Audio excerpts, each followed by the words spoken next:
জিয়াউর রহমান ও খালেদা জিয়ার জ্যেষ্ঠ পুত্র। স্বভাবতই রাজনীতি তার রন্ধ্রে, তাই তারেক রহমানকে নিয়ে বাংলাদেশের সাধারণ জনগণের প্রত্যাশার পারদ অনেক বেশি।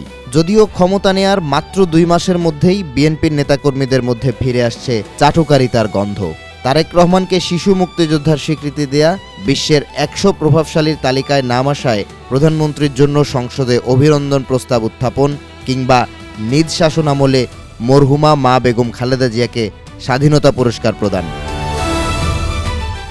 প্রতিটি ক্ষেত্রেই দেখা যাচ্ছে তোষামোদী ও পরিবারতন্ত্র। এমন পরিস্থিতিতে মুখ খুললেন ব্যারিস্টার শিশির মনির।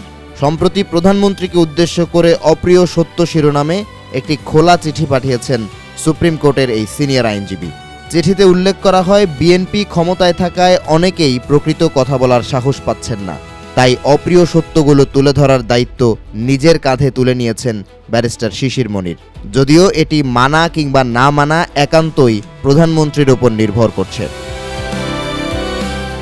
জামাতের এই আইনজীবীর প্রশ্ন, কোনো সরকারি দায়িত্ব না থাকা সত্ত্বেও জাইমা রহমানকে কেন প্রটোকল দেয়া ও হাইলাইট করা হচ্ছে? সংসদে শিশু মুক্তিযোদ্ধা হিসেবে প্রধানমন্ত্রীকে স্বীকৃতি দেওয়ার দাবি উত্থাপন করা সত্ত্বেও তারেক রহমান নিশ্চুপ। এরপরই দেখা যায় প্রধানমন্ত্রীর সঙ্গে সম্রাট বাবরের তুলনা। সবচেয়ে আলোচনায় এসেছে খালেদা জিয়াকে মরণোত্তর স্বাধীনতা পুরস্কার প্রদানের ইস্যু। সম্প্রতি এই পুরস্কার প্রদান করেন প্রধানমন্ত্রী তারেক রহমান, আর দাদির পক্ষে পুরস্কার গ্রহণ করেন তার নাতনি জাইমা রহমান। ব্যারিস্টার শিশির মনিরের মতে, অন্যের হাত দিয়ে পুরস্কার দিলে এতটাও সমালোচনা হতো না।